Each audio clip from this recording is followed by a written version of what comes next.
says the people of the Niger Delta continue to be marginalized in spite of the fact that their son has been president for 6 years. In fact, in 2012, I had the privilege of having a conversation with her. She explained that it was unreasonable for Nigerians to expect that the people of the region would not be favored by the president who is their son. And the only reason they're looking for favors is because this region has always been disfavored.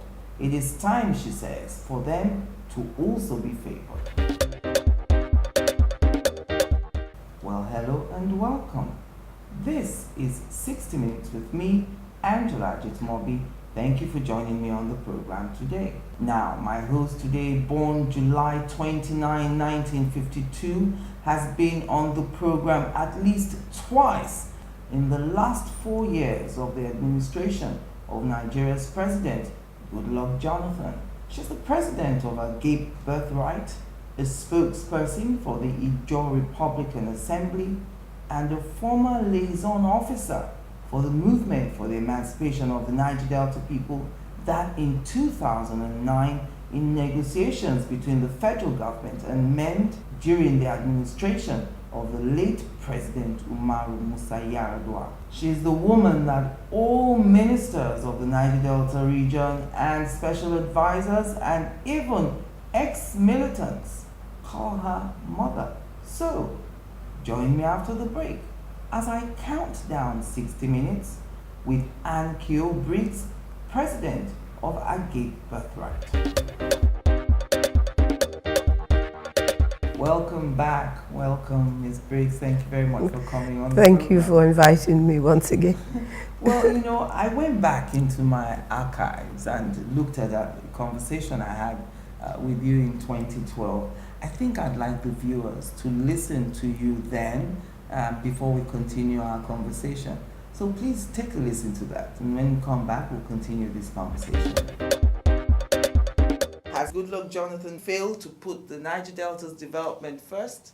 Yes. And has he paid attention to all of the zones at the expense of the Niger Delta? Yes. Every zone, every state, and every ethnic group in Nigeria must clamor for what is good for them. See, you can't have 36 states and expect that all of them will develop at the same pace and that all of them will want the same thing and that all of them will bring the same thing to the table at the same percentage. It can't be like that. We're different people.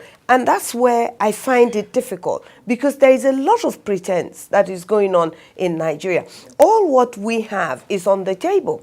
Other people have things that is not on the table. And so if we're looking for bias, if we're looking to be favored, it is because we have been disfavored and therefore we want to be favored. And more so now that we do have somebody that is from our area. I think it is unreasonable for other Nigerians to expect us to not expect the president to favor us. He may not favor us, which he is not doing. As far as I'm concerned, because we should have seen a difference in the development of the Niger Delta, not even because he's from the Niger Delta, but because it is just unfair. Nobody else has done it. If he doesn't do it, the next person that is going to come after him in 2015 or 2019, whatever the case may be, or wherever Nigeria is going, will not take our issue seriously.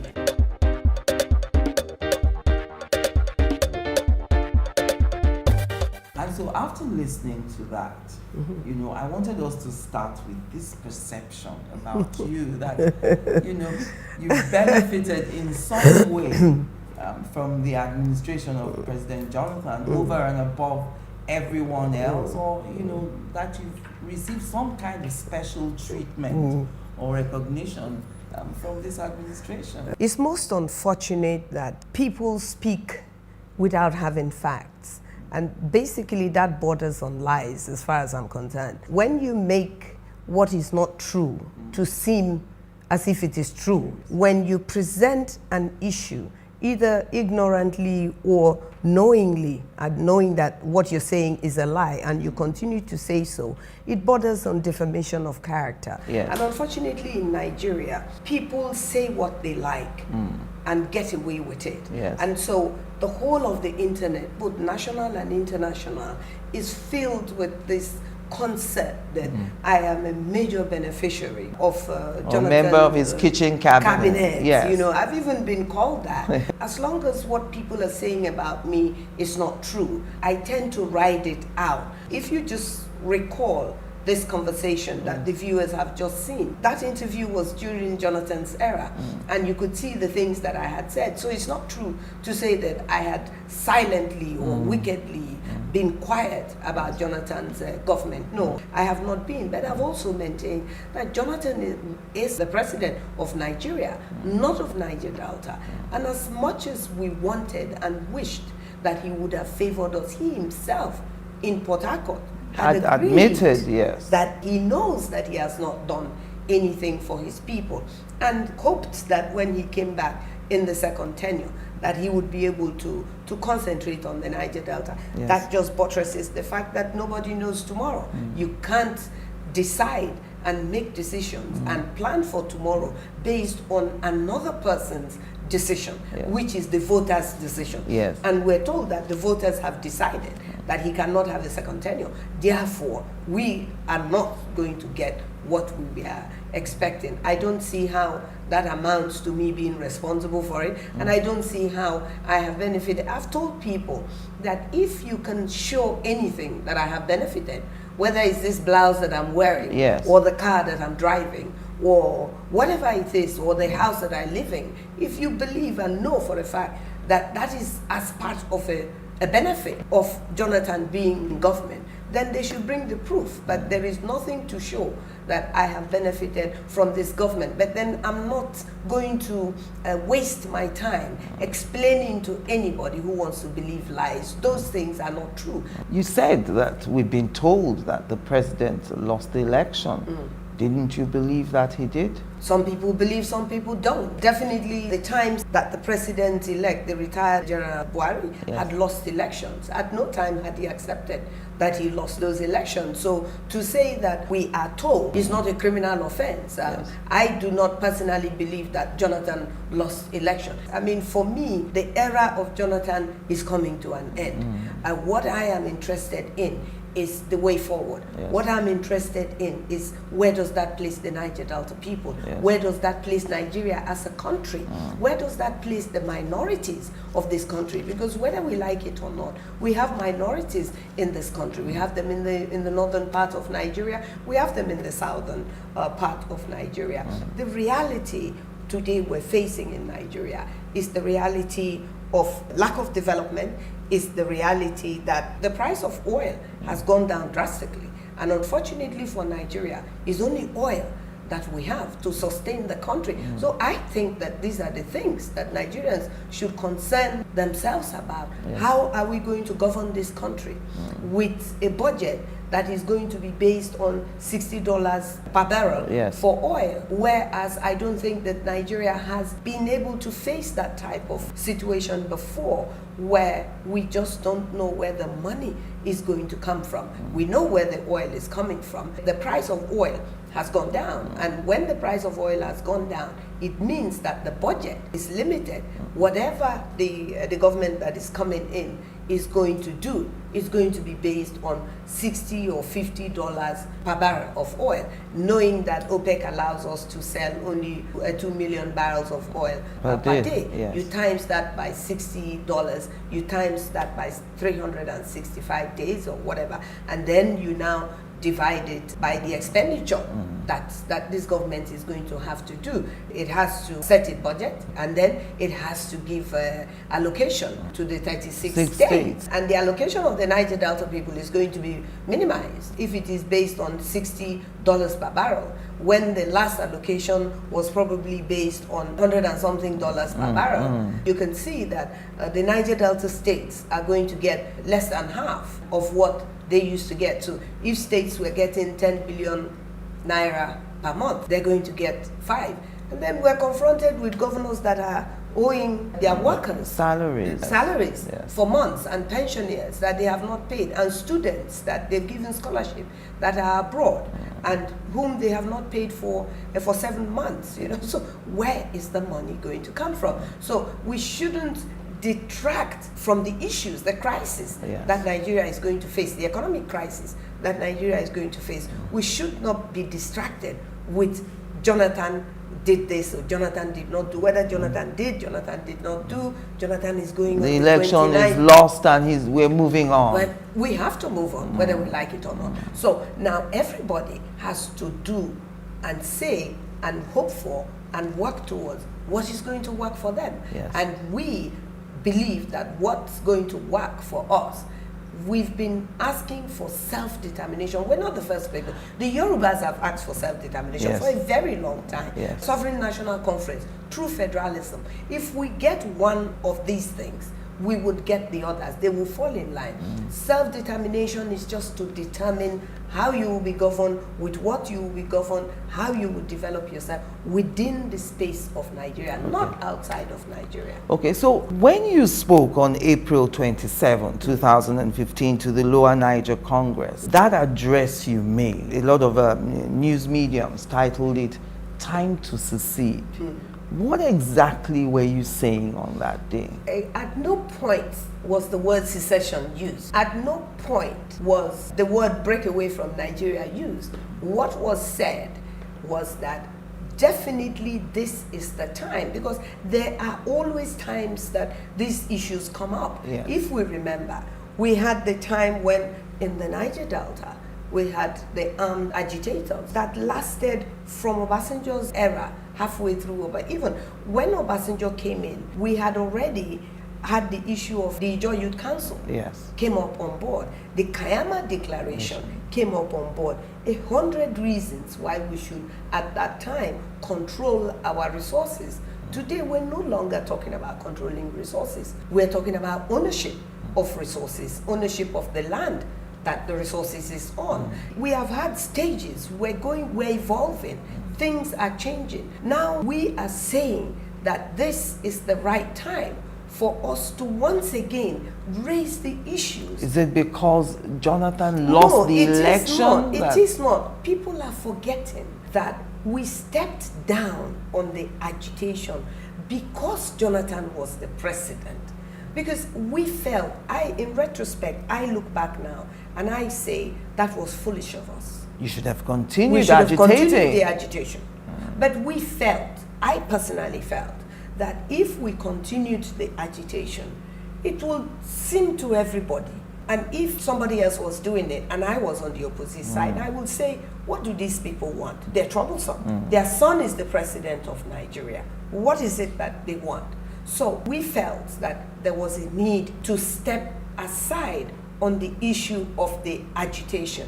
But others did not see it that way. And the opposition against somebody from this region being the president was mounted. In looking back, I wish that we had not had somebody from this region to be the president. But then these are all regrets. Yes. And regrets don't do any good unless if you learn from them. What we have done is learned. We should have done that we didn't do. Perhaps you all wouldn't be regretting now if the president had performed and satisfied the people of his region. Definitely. I also said that if he had done so, but then this is if he had done so, the very people that are shoving that in our faces now, Ann-Kio, why didn't you complain when Jonathan was not doing anything for the South? Why didn't you complain then? You've just shown that I complained. I spoke about it, that it was not fair that we were being neglected. I think it's unfair if people say that because Jonathan had not done anything for the Niger Delta, therefore we should not say that Buhari must do something for the Niger Delta. If anybody says so, I'm not going to abide by that. Yes. That is their opinion. If you look back from 1960, what has any president done for the Niger Delta? From 1960, we had the Wilkins report that gave us the assurance and said to the world that the Niger Delta region is a very hard terrain to develop. And all those things are documented. And then from there, we had the issue of a developmental agency being set up for the Niger Delta people as far back as 1958, when 1960 independence came and it was set up.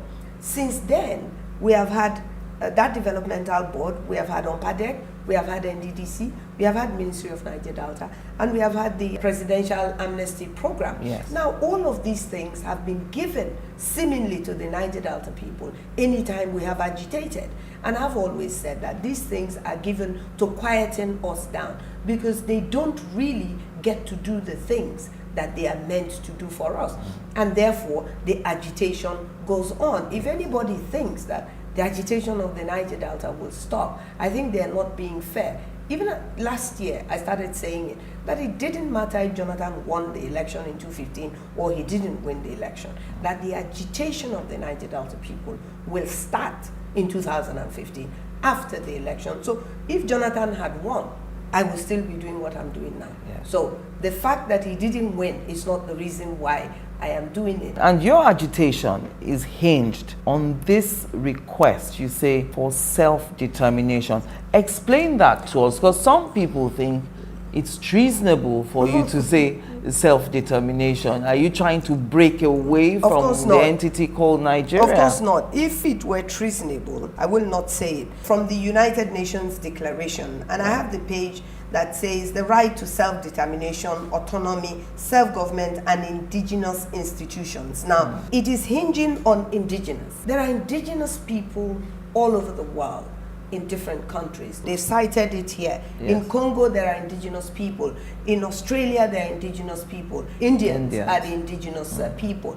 In the Niger Delta, every ethnic group is indigenous. It's indigenous because you're from the Niger Delta. You're from an ethnic group. You don't speak my language. I don't speak your language. You have your culture. I have my culture. You have your way of food. I have my way of food. Yes. So already, that makes us indigenous. We are who we are. I am whom I am, and you are who you are. So that makes me an indigenous person. The Ogonis have been recognized on this same United Nations platform. The Igbos, under the auspices of Biafra, have just been invited to the UN to come and make a presentation under the same indigenous platform. Why should Isoko people, Yoruba people, Ijaw people, Ikore people, Agape people not be recognized? We have the right to be recognized.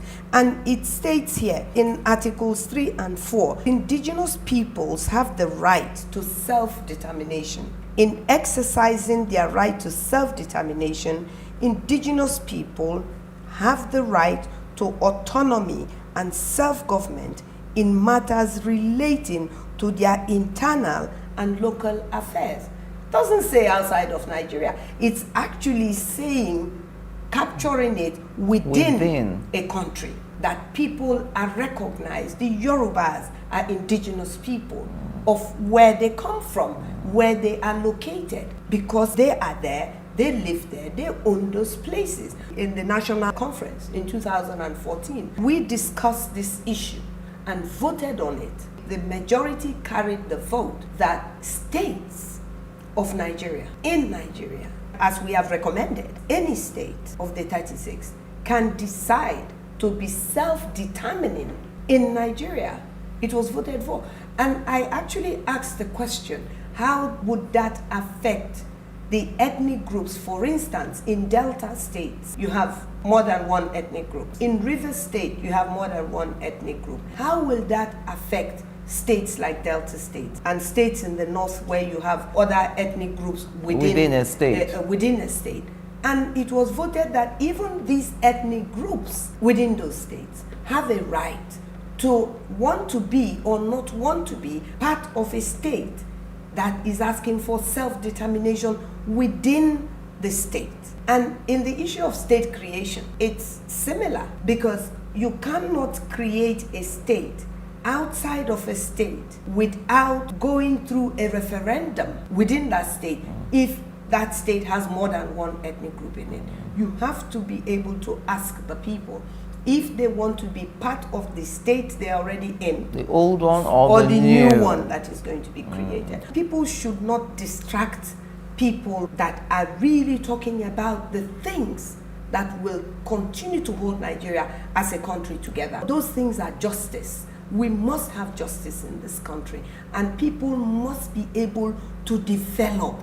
We are still backward. In my area, we still have these huts that you go and use, excuse my language, you either defecate there or pass urine there, and it goes into the water. No real toilet. No real toilet. And I mean, we're in 2015, and we say that we're developing. How are we developing if people in certain parts of Nigeria are still digging holes to go to toilet, Yes. you know, or using the water that should be clean for bathing, for cooking? And we have places in the Niger Delta where the salt water and the fresh water actually comes together. Yes. You know, so they all mix. And when you have that type of situation, and somebody like Ann-Kio says, no, we need to move forward. A nation like Nigeria cannot continue to hold itself back because everybody else is not coming along at the same pace. Well, we'll take our first break now. When we come back, I would want you to expand more on what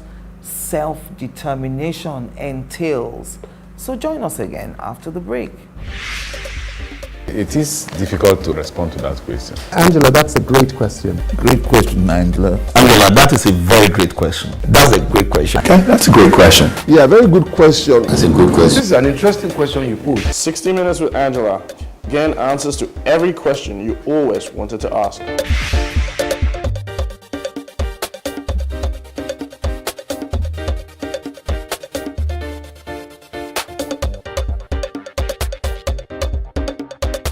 Welcome back. If you've just joined us, it's 60 Minutes with me, Angela Ajitomobi. On my hot seat today, Ann-Kio Briggs.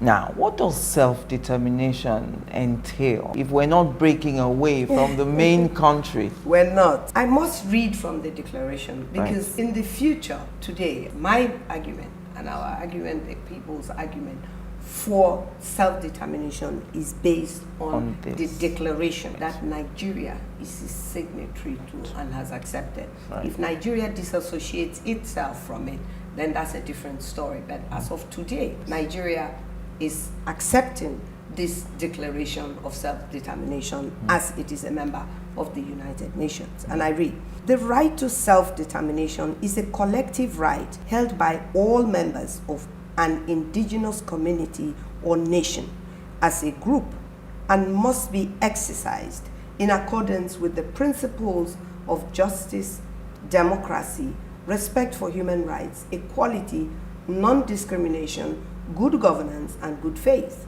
as is the case with all rights in the declaration.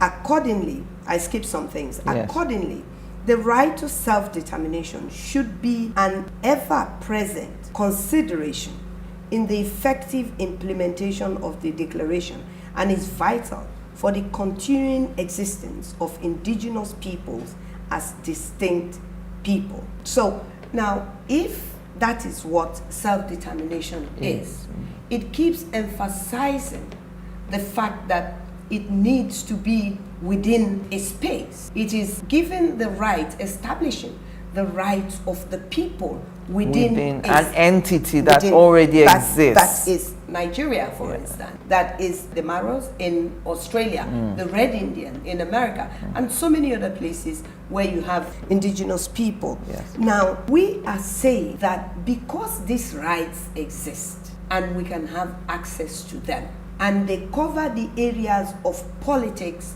and development and even natural resources, that we need to look in that direction so that everybody, not just Niger Delta ethnic groups or just Ijaws or whatever, all people of Nigeria in the space that they are. Because if we do that, then we will be able to determine from the different states how those different states will be developed and what is in that state that you can use to develop that state, whether it is human capacity or whether it is natural resources that is in that state. And this has become necessary because we find it almost too difficult and impossible to continue to accept that the issue of the lack of development in the Niger Delta will continue to be residing the powers or the decision whether Niger Delta is going to be developed or not developed is coming from the top. And it really should not come from the top if Nigeria is a federation. If truly we are running a federated country, every state should pay tax to the federal government. And then every state is responsible for the development of that state. And every state will own its own resources. Absolutely. And that means that River State is responsible for education, for healthcare, for electricity, for entrepreneurs of their people, for whatever is needed to develop that state. Then the governors won't have to be going to Abuja every month to go and collect, sign for whatever it is, and be blaming federal government when there is a pothole in a road, and be blaming the local government when there is a pothole in a road. We know who is responsible for what in a state. So self-determination is definitely not secession. Of that I am absolutely certain. If Nigerians have this information as it is, and know that self-determination and the demand for justice and equity is not in any way, shape or form calling for the breakup of Nigeria. As a matter of fact, it is the strengthening of Nigeria. That, in my opinion, it will strengthen this country. Regions, it will strengthen the states. Region, it will strengthen the states, it will strengthen the communities, it will strengthen the local government. How, for instance, do you run a country on a system of local government where Bayelsa is 8 local government, Kano is 44 local government, and Bayelsa gets 8, 1, 2, 3, 4, 8 of whatever is being shared at local government level. And Bayelsa is bringing what it is taking from that table of sharing. And Kano is getting 44 of what Bayelsa State is getting 8. And yet Bayelsa State is bringing most of it to the table. And Kano is bringing nothing. And yet it is taking 44. My research shows me that in terms of allocation, both by local government and by state allocation, when you do the calculation and the mathematics, all the 19 states in the north are getting about 56% of the resources of the oil that is coming from the Niger Delta. And the south, including southeast, south-south, and southwest, is getting about 44 or so of what the north is already getting 50-something%. And yet the ones getting less are the ones that are actually bringing what they are taking. Would you feel differently, perhaps, if the 19 states of the north were also contributing something to that? Of course. I mean, how can people be so unreasonable? It's like stealing. How can you, in all sincerity, Ondo is oil producing. The 6 Niger Delta states are oil producing. That's 7. Then Abia and Imo are oil producing. That is 9. Lagos State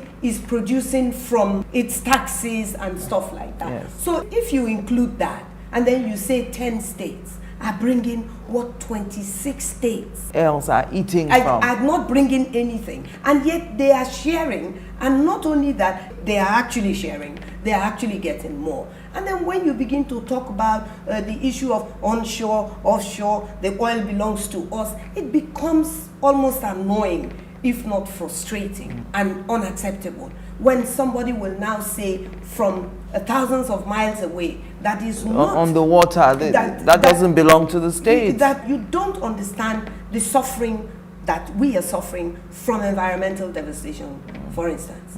And then you now say that don't mind those people, they're talking nonsense, the oil is coming from the top of Nigeria, is running down, and they is collecting at that place. If that's the case, let them turn it off. Where it is coming from. But these are not the arguments. The arguments that we're making are based on justice, are based on equity.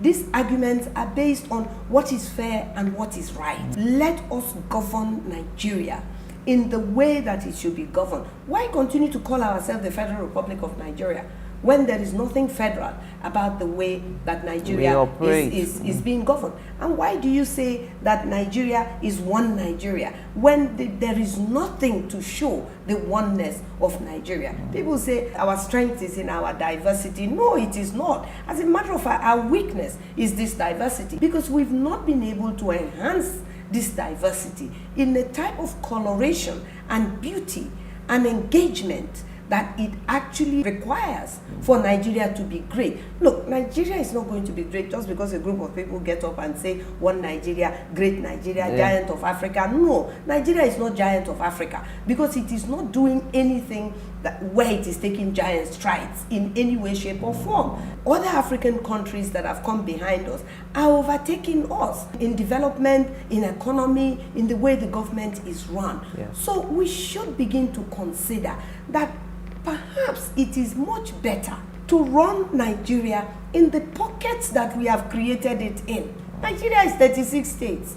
Why can't the 36 states be responsible for themselves? Nigeria has been broken down into geopolitical regions or zones or whatever you want to call them. Why not leave them in those geopolitical zones? The Yorubas are in one geopolitical zone. They're not mixed with Igbos or Ijaw people. We live there, yes, but that is their geopolitical zone. You can't be in two geopolitical zones at one time. The Niger Delta people are in one geopolitical zone. We cannot be in the South-South geopolitical zone and also be in the Southwest geopolitical zone. So if we even begin to do things in that manner, we begin to compartmentalize the things that should be done, the way governance should be, and the way justice should be, and people will be answerable. For instance, what is the need of the Ministry of Petroleum? If there is any reason for the Ministry of Petroleum, it should be the exclusive rights of the people that produce The states where the oil is. Yes. And the Ministry of Niger Delta has no business in Abuja. I've said this all along. It has every business being in the Niger Delta. The Presidential Amnesty Program has no business being in Abuja. It is catering for people who dropped arms in the Niger Delta. And so it should be in the Niger Delta. But because of federal system, everything goes to Abuja and everything is run from Abuja. So it costs more to fund things from Abuja than if you take it right down to where it is. For instance, if we're exploiting and taking out things like coal, will we now have the Ministry of Coal in Abuja? Or the Ministry of Extractive Industry like bitumen or any of these other things that are in the north? You know, are we going to create ministries for each mineral? For each mineral? You know, so for me, the most logical thing and sensible thing and most practical thing to do for Nigeria, if we truly say that we want Nigeria to move forward from where it is. Nigeria has retrogressed as far as I'm concerned. I can't send my children to the primary school I attended, but I attended the primary school in my village, in my community, in Abuja. A public one for that. A public one for that matter. But it's no longer good enough for education that I had. So even the children that are there today, I'm wondering what type of education are they getting there? The same with secondary school. I attended secondary school, Holy Rosary, and then Holy Rosary before the war, and then immediately after the war, both in Rivers State, in Port Harcourt. I couldn't send my children to those schools because I couldn't see what they were going to learn in those schools. I didn't go to University of Port Harcourt, but I couldn't send my children there. I mean, you send children to University of Port Harcourt, they're studying a course that should take them 3 years. 7 years, they're still there because maybe for 2 years they've not gone to school. You see children who are 22, they've already gotten their master's degree in England. But our children, it's not because they're stupid, they're not. We are very brilliant children. But the opportunities for them to go to school is not there. Yeah. So when someone who can read law cannot read law in 3 or 4 years, then you find him doing mechanic work, in maybe going to a polytechnic to do those things. Whereas if he had the opportunity, he would be a lawyer. Yeah. And so we suppress our people. And it is only people who can afford it that can send their children abroad. Are you hopeful, though, that the incoming administration of the All Progressives Congress will take this matter of self-determination seriously? Well, any government that means well for any country, and any government truly that means well for Nigeria, must begin to look at other ways. We've done this thing we're doing since 1960. Been there, done that. The first coup was perpetrated And the reason that was given was corruption. People are making it seem as if Jonathan's government is the government that brought corruption. Let's not deceive ourselves. The issue of fuel subsidy, was it Jonathan that created it? No, it was there. He inherited it.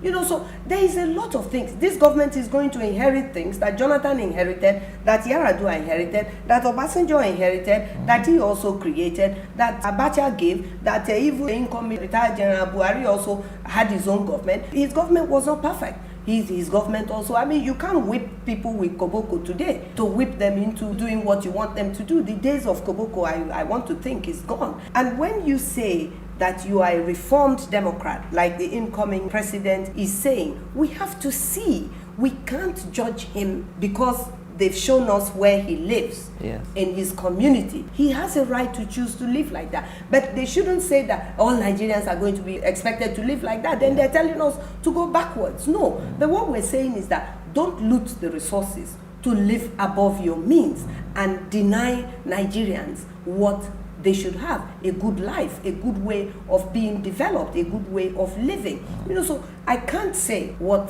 this incoming government, I know what I expected from Jonathan for my people. It was not done. But the things he did it outside of our region. And they are there. People can say they're not there, that's their business. But they are there, the roads are there, the things he has achieved are there. This incoming government, they made a lot of promises. And if they think Nigerians will not hold them accountable, then they're joking. If you say you're going to give every primary school child a free meal a day, how are you going to get the money when the price of oil has gone down?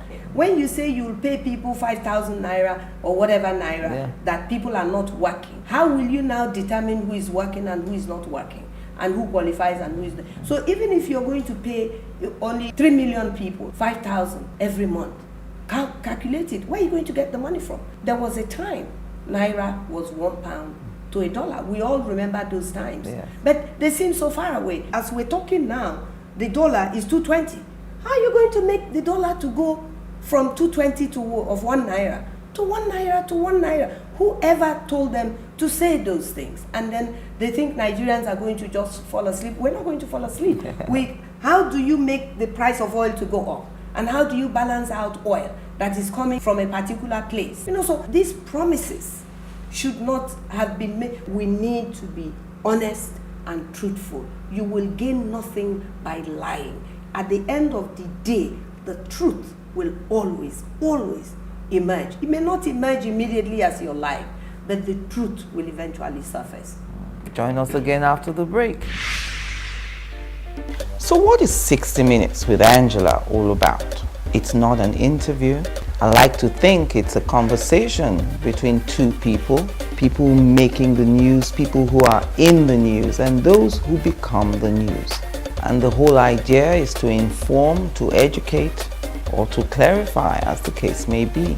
It is an art getting people to answer the questions that everyone is thinking in their minds. And that's what we try to do on 60 Minutes with Angela. I ask all the questions that everyone's thinking about and no one wants to voice. All the questions you always wanted to ask.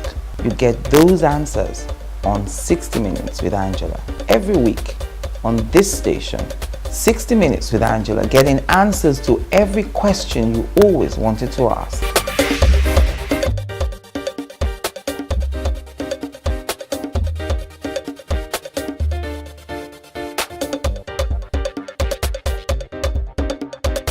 Welcome back. My concluding moments now with Ann-Kio Briggs. And this matter of self-determination, going forward, how are you going to get this on the agenda of the incoming government? Getting it on the agenda of the incoming government, since I'm not part and parcel of the incoming government or any other government that has actually gone in the past, I will do what I always do, which is put it out in the public domain, sensitize my people to know what is there right now. I will very quickly read something else on which we are hinging the argument for self-determination. The right of self-determination of indigenous peoples should ordinarily be interpreted as their right to negotiate freely their status and representation in the state in which they live.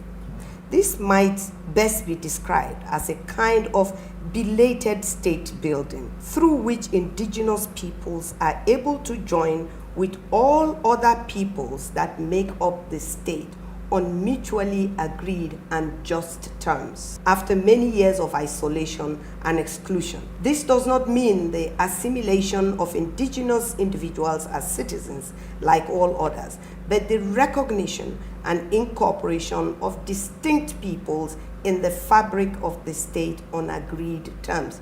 This so applies to the Niger Delta region. People who over the years have felt left out. So we need for the state Nigeria, no matter who is governing it, to understand that this is how we feel. Marginalization has been our problem, and we need to get out of that marginalization. We need to feel, look, we're bringing so much. We need to feel and know that we are part. We don't want to be carried along. Who is carrying anybody along? Yes. Nobody should say that they are carrying along. No, nobody has a right to carry anybody along. But that does not make us unpatriotic. It does not take us out of Nigeria. It just gives us the right to turn Niger Delta into Dubai, if that's what we want to do. And if that's not what other people want to do, then that's what we want to do. And I can have you here from Rivers State and not talk about Rivers State and the governorship elections. You know, people say elections didn't happen in Rivers State. What do you say to that? I will say this. INEC has declared elections were held. Even if I say elections were not held, it's just my one voice now. In 2003, I said the same thing. In 2007, we've stood up against certain things in our state. It has not made any difference. Why should anything make any difference? We want to move forward. What we are saying in River State today and what we're saying in the Niger Delta today is very simple. Look, APC as a political party has won this election. They have more members in the Senate and the House of Representatives. Now, they have won more states, even in the governorship election. The region Niger Delta, and even extending it to the southeast, most of all the states in the Niger Delta is won by PDP. Other states, some states in the southeast, has been won by the PDP. For the sake of moving forward and equity and justice, if the people have said that this is the government that they want, I think it is fermenting and agitating unnecessary problem to continue to say and make inflammatory statements about other people's states by saying we will take this state back and we will take it back here. No. Let us move forward, please. Definitely in the Niger Delta, we have suffered enough. We've gone through enough crises. We've been called all sorts of names in the Niger Delta. We didn't hold our governors accountable. We did this, we did that. We want to move forward. Please let us have what we have today in the Niger Delta. Anything that will agitate the fragile peace, because there is a fragile peace in the Niger Delta. Everybody has calmed down because Jonathan accepted that he lost election. I didn't run for election. The person who runs said he has lost election. So who am I to say that he did not lose election? You want to fight for him. You know, so let's move forward and get what is best for our people. His government did not bring anything meaningful to the Niger Delta. We accept that now because he's no longer the president. We thought if he comes in again, at least we have another 4 years so that he can do something. Well, Buhari is coming in, of course. We have a right to expect Buhari to do something, and we will expect Buhari to do something. Let Buhari not think that we will not expect him. Ann-Kio Briggs, I will expect him to do something. Even though the region didn't vote for him. But I mean, there was a time when Buhari ran for election on ANPP in 2003. I was working with the party that was promoting Buhari's presidency in 2003. I worked with the late Marshal Harry on the Rivers Democratic Movement, and Odili and Obasanjo were the president and governor then. They were against the party that was for Buhari, and I worked with that party at that time. Buhari is not even a stranger to me as a person. So nobody can say that I don't like or respect Buhari, because I have actually worked towards his election at a time in Rivers State when I was working for Sergeant Awusi, who was then the governorship candidate in 2003 against Dr. Peter Odili, who was the incumbent. So politics evolve. and people evolve. But what I find difficult is people just shifting for the sake of shifting. Yes. That is, this is how politics is done. No, you stay with policies and you stay with what is right for your people. Yes. And that's where I have always stood. Well, if anybody says, because Jonathan has lost election, that Niger Delta people should go and sit down, Southeast people should go and sit down and lay down and play dead. No, we won't do that. I won't do that because that's not right. What is right is to expect to Buhari to do the things for us that nobody else has done. If he doesn't do it, then he'll just be amongst the people that has not done it. That failed you all. Yes. Do you think Buhari's administration should retain some of the interventionist programs, especially the presidential amnesty program, for instance? Let me tell you what I believe, and I think Nigerians should take note here. The Ministry of Niger Delta and the presidential amnesty program were brought on board by the late President Yaradua. He brought it on board not because he was in love with the Niger Delta people. He brought it on board because he said he understood what we were fighting for, and the price of oil had gone down to 700,000 barrels a day. Nigeria was going to go broke. And you also saw what they unleashed on places like Baramatu and Ayokromo and Okrika while they were looking for Ateke, and Tombia and Kalabari area while they were looking for Asare and Farah. Yes. And then you go back and you look at Odi, which was Obasanjo's time. Obasanjo brought NDDC.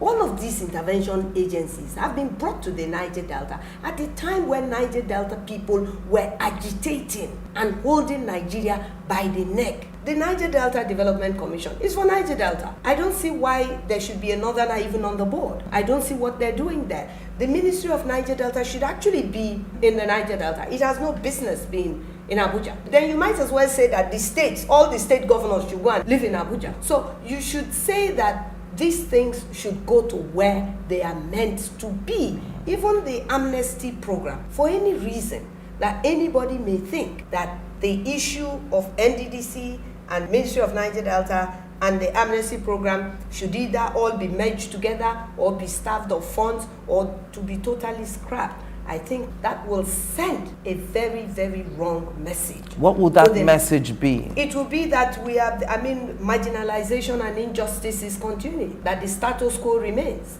that people will decide our fate, that people will decide what will happen to us and how it will happen to us. And I think that we have gone too far in the struggle for justice and equity in this country for us to be taken. I do not think that the retired General Buhari, the incoming president, will really listen to such advices, and also the issue to do with the renewal for oil licenses and even the issuance of fresh licenses. I think these are very, very sensitive things that should be discussed with the people on whose land these things are being allocated to people that are not from that land or from those areas. These are just the realities for the Niger Delta people. There are some Niger Delta people who call themselves politicians that may not want to discuss this, but I'm not a politician. My people are not politicians. There is still not 247 electricity in my village.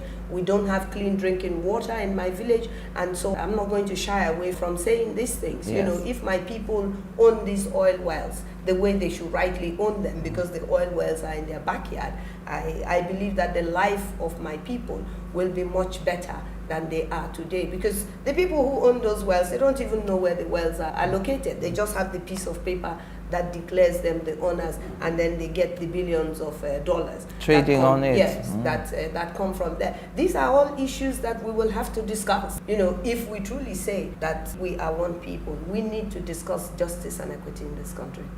Thank you very much, Ann-Kio Briggs, for coming back on 60 Minutes with me. Thank you for asking me. Thank you for watching. I'm Angela Ajitumobi.